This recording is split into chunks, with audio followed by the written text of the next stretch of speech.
फिर टूट गई नींद। वो इब्लीस को तुम रात में ऑन करके बगल में रखते हो, फोन। जैसे तुम यहां करवट पलट रहे हो, ऐसे कोई वहां अंटार्कटिका में पलट रहा है, उसने तुमको फोन कर दिया, सो गए। लो,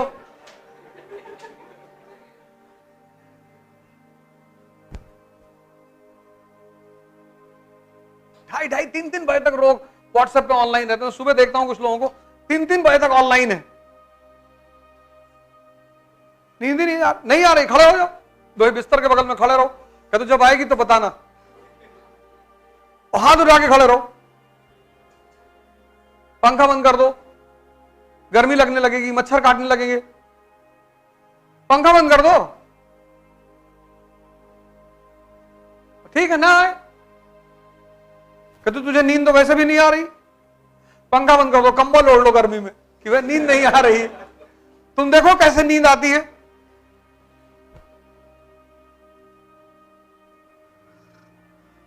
तुम देखो कैसे नींद आती है।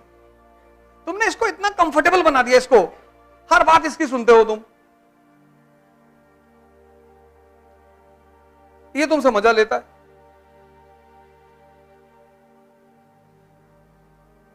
तुमको डराता है, खेलता है तुमसे।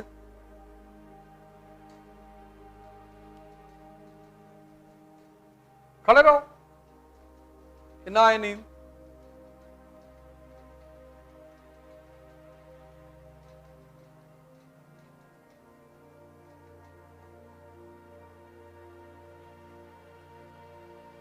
वो चीज तुम सीखते नहीं, सेल्फ पनिशमेंट। तो जो खुद को पनिश नहीं करते उनको दुनिया पनिश करती है। पनिश तो कोई ना कोई करेगा, या तो तुम अपने आप को कर लो और या तुमको दुनिया करेगी। अब रामचंद्र जी राजा हैं, भगवान है, अपने बच्चों को आश्रम में रख रहे हैं क्योंकि पता है स्ट्रगल कराओ इनसे, घर में रहेंगे उठेंगे ही नहीं। नो पापा, इट्स वेरी पेनफुल पापा, स्कूल नॉट गोइंग। एंड रात में 12 बजे तक टीवी देख रहे।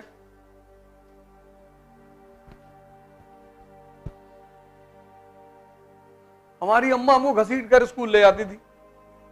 आजकल की माँ को मैं देखता नहीं किसी को घसीटते हुए, गोद में लिए, रो रहा, उसको रोटी भी खिला रही है।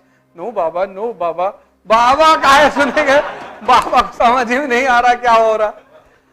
हमारी अम्मा तो 3-4 बार बोलती थी उठ जा, 6 बज रहे हैं, और रिक्शा छूट गया तो समझ लेना।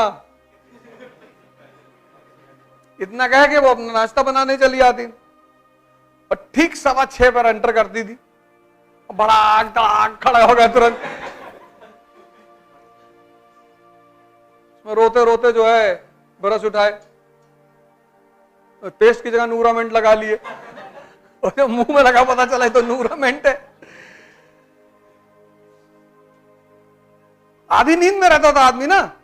अब वो पेस्ट की ट्यूब उठाया, वो फेविकॉल उठा लिए, फेविकॉल उठा ली, आंख खुली देखे फेविकॉल लगाए हुए, दांत ही जाम होगा, खुल ही नहीं रहे।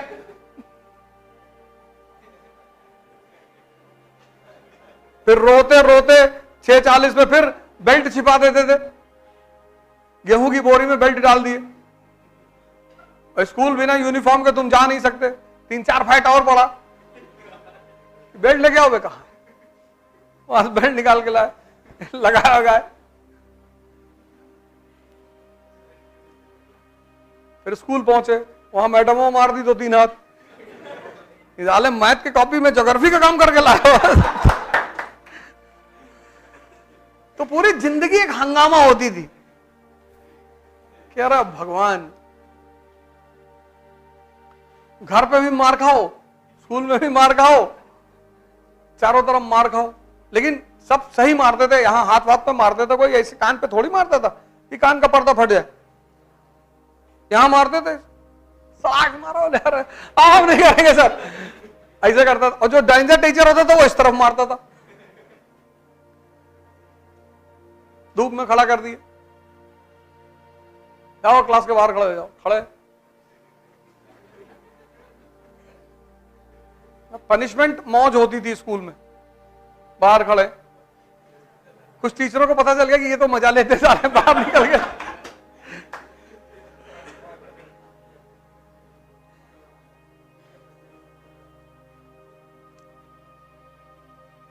हम बाहर खड़े थे, हमारा एक जूनियर दूसरी क्लास का बाहर खड़ा था, मैंने खूब टीचर को गाली दिया, तो हंस रहा था। जब वो हंस रहा था तो टीचर निकल आई बाहर, उसने उससे पूछा व्हाई यू आर लाफिंग, वो 2-3 हाथ मारा।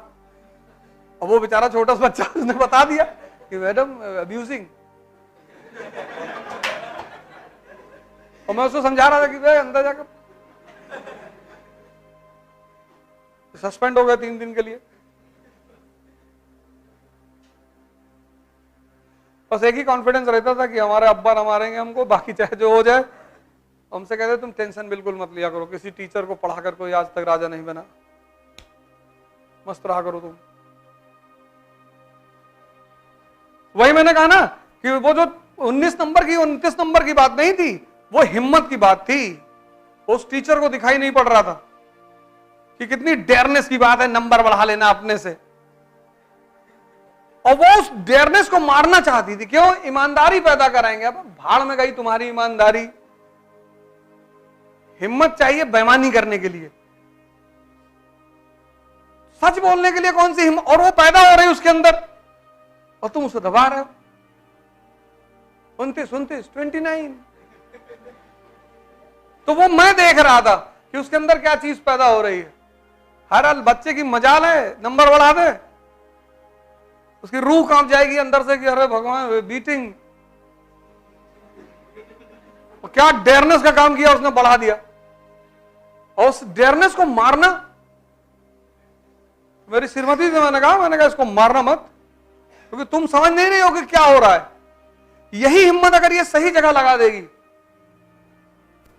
और अगर गलत जगह भी लगाएगी तो कुछ तो करेगी। लेकिन बिना हिम्मत का मरा हुआ आदमी मैं क्लास में देखता हूं, बैठे हैं, कुछ पूछ ही नहीं रहे, वो बैठे हैं। जिंदा हो, मर गए। यहां तो 150 लोग हैं, दिल्ली में 500 लोग, 800 लोग क्लास में बैठे हुए हैं। अरे कुछ तो बोलो, बोलना ही नहीं। और ये किस चीज का असर है? तुम्हारी हिम्मत जब उभरी तो दबा दिया गया, तुम मारे गए बोलने पे, स्कूल में, घर पे, तुम्हारे बोलने की क्षमता ही खत्म हो गई। अब तुमसे कह रहे हैं व्यक्तित्व पैदा करो। अगर बचपन में मार डाले, आप कहां से पैदा करें? जब पैदा करना था तब तो तुम दबा दिए।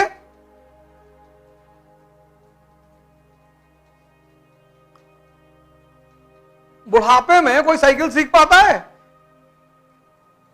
सब कुछ सीखने की उम्र बचपना ही है, क्योंकि रिस्क लेने की क्षमता बहुत हाई है ना। सारी खुराफात बचपन में, नदी में कूदवा लो, कुएं में कूदवा, वो तो कूदने के बाद पता चलता था कि फंस गए।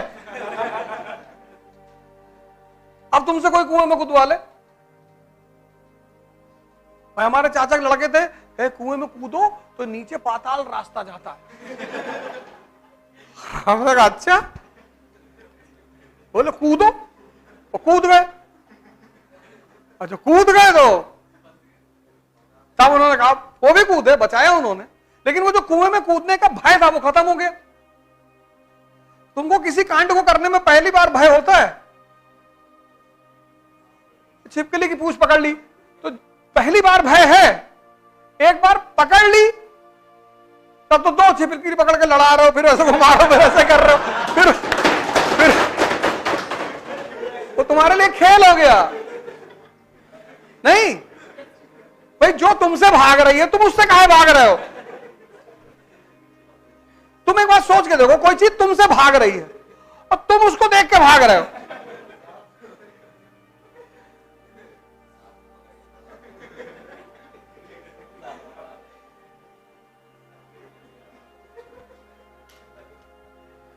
अब कह रहे हैं इंग्लिश सीखो, बचपन में इंग्लिश पढ़ाया नहीं। अब इंटर के बाद सारों तरफ देखो इंग्लिश स्पीकिंग कोचिंग है, काऊ, बफेलो, गोट पढ़ा रहे।